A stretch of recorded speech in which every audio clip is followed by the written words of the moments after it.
Hello friends, welcome back to my YouTube channel Mindful Studies. My name is Neeraj Thakur.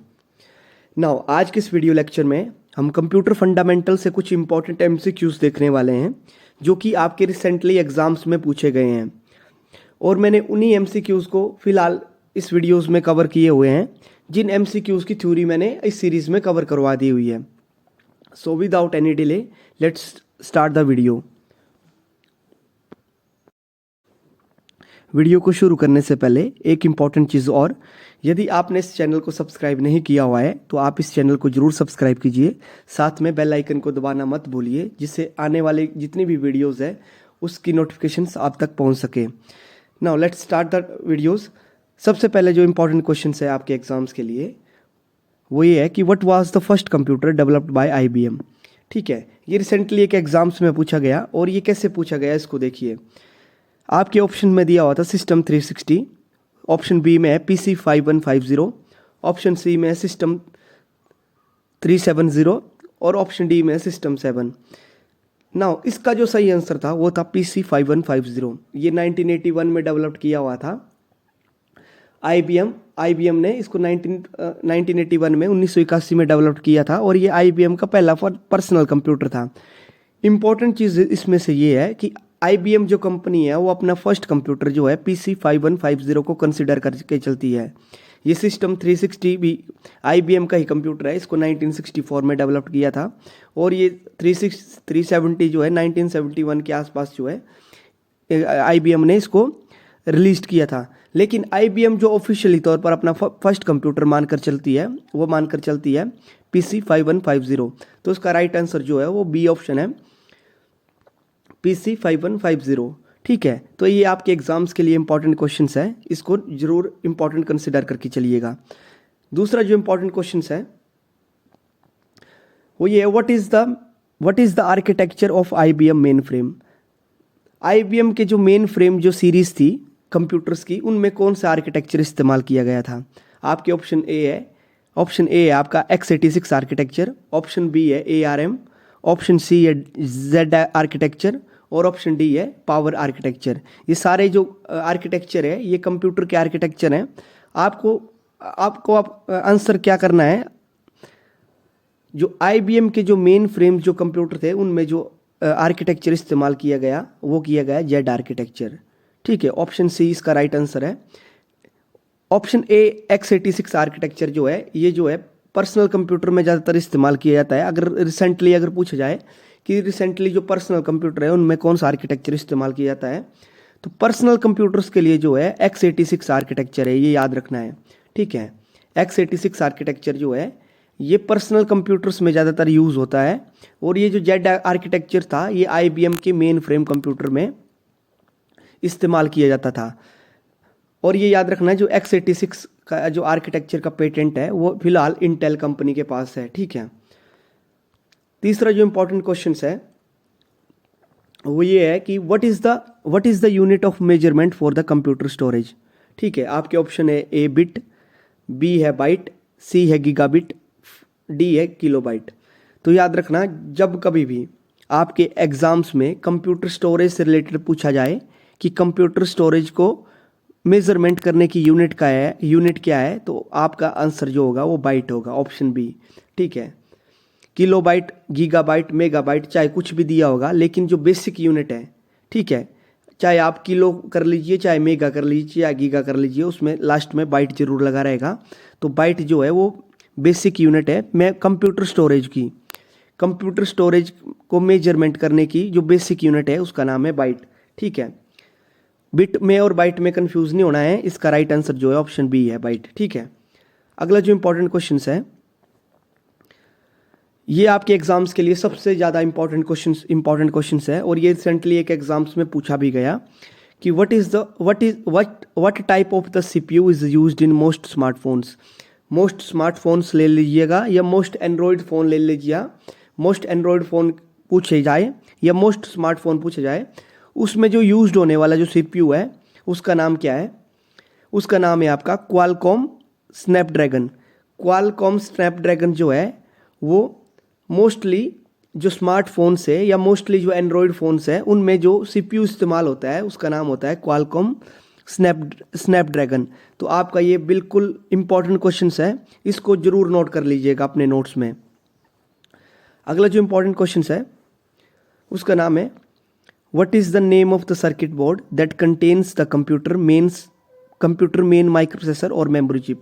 ना जिस time मैंने आपको motherboard का टॉपिक करवाया था प्रीवियस लेक्चर में और माइक्रो प्रोसेसर का टॉपिक भी करवाया था, तब मैंने जो है आपको डिटेल में बताया था कि जो आपका मदरबोर्ड होता है जिसको पीसीबी भी बोलते हैं, पब्लिक प्रिंटेड सर्किट बोर्ड भी बोलते हैं, उसमें जो है आपकी मेमोरी चिप जो आपकी रैम मेमोरी होती है, साथ में आपका माइक्रो प्रोसेसर जो होता है वो आपके मदरबोर्ड में लोकेटेड होता है।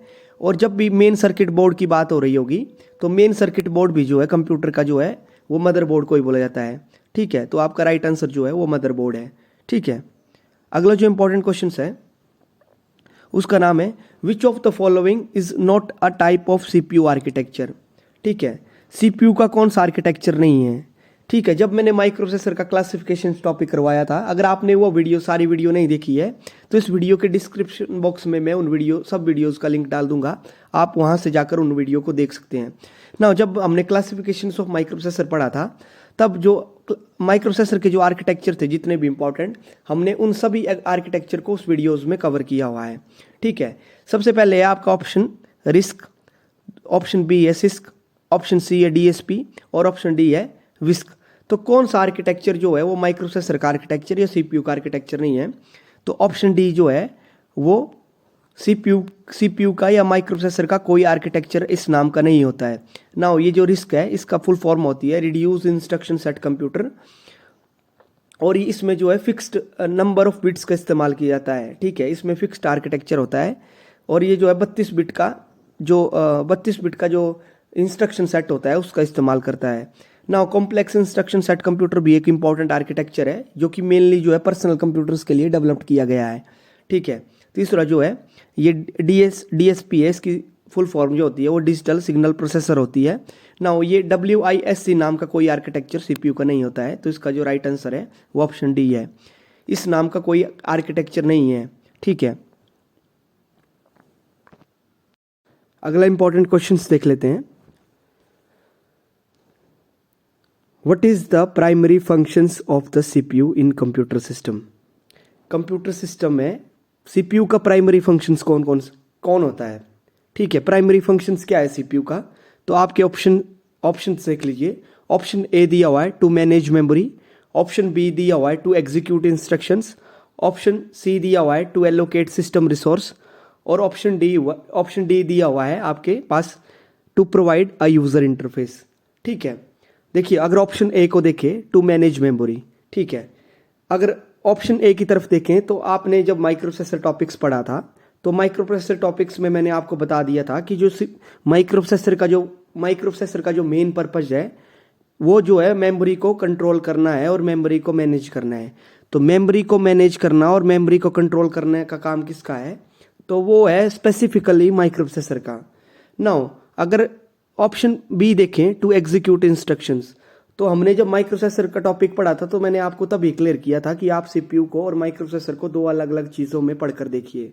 ठीक है, दोनों को अलग अलग सेंस में देखिए। क्यों? क्योंकि जब एग्जामिनर क्वेश्चन बनाता है तो वो इस तरह से ही क्वेश्चन बनाता है। यहाँ दिया हुआ है option to execute instructions. Now CPU का जो मेन काम है वो इंस्ट्रक्शन साइकिल को परफॉर्म करना है, और इंस्ट्रक्शन साइकिल में क्या आता है, सबसे पहला जो प्रोसेस होता है वो इंस्ट्रक्शंस को फैच करना होता है, दूसरा जो होता है वो इंस्ट्रक्शंस को डिकोड करना होता है, और तीसरा जो है वो इंस्ट्रक्शंस को एग्जीक्यूट करना होता है। ये काम सारा जो है सीपीयू करता है। ठीक है, तो इसमें जो है ऑप्शन बी जो है आपका राइट आंसर होगा, to execute the instructions. Now option C क्या है, टू एलोकेट सिस्टम रिसोर्स। ठीक है, जब भी सिस्टम रिसोर्सेज को एलोकेट करने का काम किसका है, तो वो है आपके ऑपरेटिंग सिस्टम का। ऑप्शन सी जो है, ये जो अगर यहाँ लिखा होता, अगर क्वेश्चन ऐसे पूछा जाता कि what is the primary functions of the operating system, ठीक है, तो ऑपरेटिंग सिस्टम का प्राइमरी फंक्शन होता है आपका to allocate system resources. System resources को एलोकेट करना जो है वो ऑपरेटिंग सिस्टम का काम है, ना कि सीपीयू का काम है। ठीक है, और ऑप्शन डी जो दिया था यहाँ, to provide a user interface, तो यूजर इंटरफेस और सिस्टम रिसोर्सेज को एलोकेट करना, ये दोनों जो है ये आपके ऑपरेटिंग सिस्टम के काम है। और यहाँ आपसे पूछा गया है कि सीपीयू का प्राइमरी फंक्शंस क्या है, तो आपने याद रखना है इंस्ट्रक्शन साइकिल को परफॉर्म करना, और to execute instructions, to fetch instruction, और टू डिकोड इंस्ट्रक्शन, ये सारे काम जो है सीपीयू के हैं। ठीक है, तो आपका यहाँ आंसर होगा to execute instructions, option B. ठीक है, अगला जो इंपॉर्टेंट क्वेश्चन है, what is the most important component of CPU. ठीक है, सीपीयू का मोस्ट इंपॉर्टेंट कंपोनेंट कौन सा है आपका? A, option A hard disk, option B motherboard, option C central processing unit, option D graphics processing unit. तो आमतौर पर जब आप माइक्रोप्रोसेसर पढ़ते हैं तब वहाँ पे क्या बोलते हैं कि जो माइक्रोप्रोसेसर है उसको आमतौर पर सीपीयू बोल दिया जाता है। ठीक है, सीपीयू जो है वो सेंट्रल प्रोसेसिंग यूनिट को जो है आमतौर पर बोला जाता है, लेकिन दोनों जो है अलग अलग चीज़ें होती हैं। तो एग्जामिनर ने भी ये कुछ इस तरह से ही पूछा गया है, उसने पूछा है what is the most important component of the CPU. CPU का मोस्ट इंपॉर्टेंट कंपोनेंट क्या होता है? सीपीयू का मोस्ट इंपॉर्टेंट कंपोनेंट होता है आपका माइक्रोप्रोसेसर। नाउ माइक्रोप्रोसेसर यहाँ ऑप्शन में तो है नहीं, तो इसका राइट आंसर होगा सेंट्रल प्रोसेसिंग यूनिट, क्योंकि माइक्रोप्रोसेसर को जो है आल्सो सीपीयू भी बोला जाता है। ठीक है, तो एग्जामिनर ने यहाँ माइक्रोप्रोसेसर ऑप्शन में नहीं दिया हुआ है, उसने सीपीयू दिया हुआ है, तो इसका राइट आंसर जो होगा वो सेंट्रल प्रोसेसिंग यूनिट होगा। कुछ इस तरह से क्वेश्चंस जो है आपके एग्जाम्स में आजकल देखे जा रहे हैं। तो थ्योरी को जो है बेसिकली थ्योरी सेक्शन को जो है आप बड़े ध्यान से पढ़िए, उसके बाद जो है एमसीक्यूज को अटेम्प्ट करिए। ठीक है, अगला इंपॉर्टेंट क्वेश्चन है, what is the main functions of the CPU in a computer system. Computer system में जो है वो सीपीयू का मेन फंक्शंस क्या है? सीपीयू का मेन फंक्शन या प्राइमरी फंक्शंस क्या है? ठीक है, तो ऑप्शन ए है to store data, option B है to process data, option C है टू रिट्राइव डाटा, और ऑप्शन डी है टू ट्रांसफर डाटा। नाउ हमने जब माइक्रोप्रोसेसर पढ़ा था तो वहाँ मैंने आपको साथ साथ में बताया था कि माइक्रोप्रोसेसर का काम क्या होता है। माइक्रोप्रोसेसर एक सिंगल इंटीग्रेटेड सर्किट होती है जो सीपीयू का जो कंप्लीट मैकेनिज्म है, डाटा प्रोसेसिंग मैकेनिज्म है, और इंस्ट्रक्शन साइकिल को परफॉर्म करने का जो काम है उसको जो है सीपीयू की हेल्प करती है आपका माइक्रोप्रोसेसर। ठीक है, माइक्रोप्रोसेसर नहीं करता है, माइक्रोप्रोसेसर जो है सीपीयू की सिर्फ हेल्प करता है इस काम को परफॉर्म करने में। ठीक है, तो डाटा प्रोसेसिंग हेल्प में जो है, डाटा को प्रोसेस करने की हेल्प में जो है, डाटा प्रोसेसिंग में जो है सीपीयू की हेल्प करता है आपका माइक्रोप्रोसेसर। ठीक है, तो यहाँ राइट आंसर क्या होगा? इसका राइट आंसर होगा टू प्रोसेस डाटा। सीपीयू का मेन काम क्या होता है? सीपीयू का मेन काम होता है डाटा को प्रोसेस करना। ठीक है, आपके पास एक डाटा आता है, आप उसको प्रोसेस करते हैं और बदले में आप इंफॉर्मेशन प्रोवाइड करते हैं, यही जो है कंप्यूटर का मेन मैकेनिज्म होता है। ठीक है, तो इसका राइट आंसर होगा टू प्रोसेस डाटा। आपके एग्जाम्स के लिए इंपॉर्टेंट क्वेश्चन है। अगला जो इंपॉर्टेंट है वो ये है कि what is the hyper threading technology in CPU. ठीक है, हाइपर थ्रेडिंग टेक्नोलॉजी क्या होती है? सीपीयू के अंदर हाइपर थ्रेडिंग टेक्नोलॉजी का मतलब क्या है? सीपीयू में हाइपर थ्रेडिंग टेक्नोलॉजी का मतलब है जो ऑप्शन बी देख पा रहे हैं आप, a technology that allow a single core to process two thread simultaneously. ठीक है, सिंगल जो कोर होता है वो जो प्रोसेस का जो थ्रेड मैकेनिज्म है, थ्रेड को जो एक साथ जो है दो प्रोसेस को जो है थ्रेड करने वाली जो कैलिबर है, कैपेबिलिटी है आपके सीपीयू की, उसको बोलते हैं हाइपर थ्रेडिंग टेक्नोलॉजी। ये क्वेश्चंस भी एग्जाम्स में पूछा गया है और आपके एग्जाम्स के लिए इंपॉर्टेंट है। अगला क्वेश्चंस क्या है? On a motherboard RAM is fixed into. तो मदरबोर्ड में रैम कहाँ पे फिक्स्ड होती है? आपके रैम स्लॉट में फिक्स होती है, रैम बॉक्स में होती है, रैम बार में होती है, या नन ऑफ दीज इसका आंसर होगा। तो इसका जो राइट आंसर है वो है आपका रैम स्लॉट। याद रखना, सीपीयू की जो सीपीयू में जो आपके जो मदरबोर्ड में जो सीपीयू सॉकेट होती है उस पर फिट होता है आपका माइक्रोप्रोसेसर। तो माइक्रोप्रोसेसर किस में फिट होता है? तो माइक्रोप्रोसेसर अगर पूछा जाए तो सीपीयू सॉकेट आपका राइट आंसर होगा। और अगर रैम की बात हो रही होगी तो रैम हमेशा जो है रैम स्लॉट में फिक्स्ड होती है। जहाँ पे रैम आपकी फिक्स होती है उसको बोलते हैं रैम स्लॉट। ठीक है, रैम स्लॉट उसका नाम होता है। मदरबोर्ड में एक स्लॉट होता है जिसको रैम स्लॉट बोलते हैं, वहीं आपकी रैम मेमोरी फिक्स्ड होती है। आपके एग्जाम्स के लिए इंपॉर्टेंट है और रिसेंटली ऐसे क्वेश्चंस एग्जाम में भी पूछे जा रहे हैं। अगला जो इंपॉर्टेंट क्वेश्चन है, द एब्रीवेशंस ऑफ सेटा इज सेटा की फुल फॉर्म क्या है? तो इसकी फुल फॉर्म है सीरियल एडवांस टेक्नोलॉजी अटैचमेंट। ठीक है, सीरियल एडवांस टेक्नोलॉजी अटैचमेंट, इसके बारे में मैं डिटेल में आगे बात करूंगा। एक एमसीक्यूज और है इससे रिलेटेड, उसमें देख लेते हैं। ठीक है, inside the CPU cabinet the SATA and PATA cables are connected from motherboard to. देखिए, जो सेटा और पेटा होती है, पैरेलल एडवांस्ड, जो सेटा और पैरेलल एडवांस टेक्नोलॉजी अटैचमेंट और सीरियल एडवांस टेक्नोलॉजी अटैचमेंट जो होती है वो क्या होती है, एक मेमोरी का टाइप है और एक कहाँ पे होता है, ये आपकी जो उसकी जो केबल होती है। ठीक है, सीपीयू कैबिनेट में सेटा और PATA cable are connected from motherboard to, तो ये किसके साथ कनेक्ट होती है, ये कनेक्ट होती है आपके हार्ड डिस्क के साथ। ये इंपॉर्टेंट है, इसको भी नोट कर लीजिएगा। अगला जो इंपॉर्टेंट क्वेश्चन है वो ये है, connection point presented on motherboard for chip is called. ठीक है, अभी पहले हमने पढ़ा कि जो connections point presented on motherboard for chip is called. देखिए, आपको मैंने अभी बताया रैम जो होती है कनेक्ट, वो होती है आपके रैम स्लॉट में। ठीक है, तो वहाँ पे स्लॉट आंसर होना था, राइट।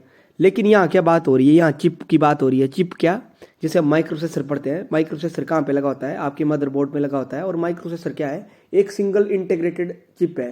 ठीक है, सिंगल आईसी चिप है एक, और ये चिप कहाँ पे लगती है, ये लगती है आपके सीपीयू सॉकेट में।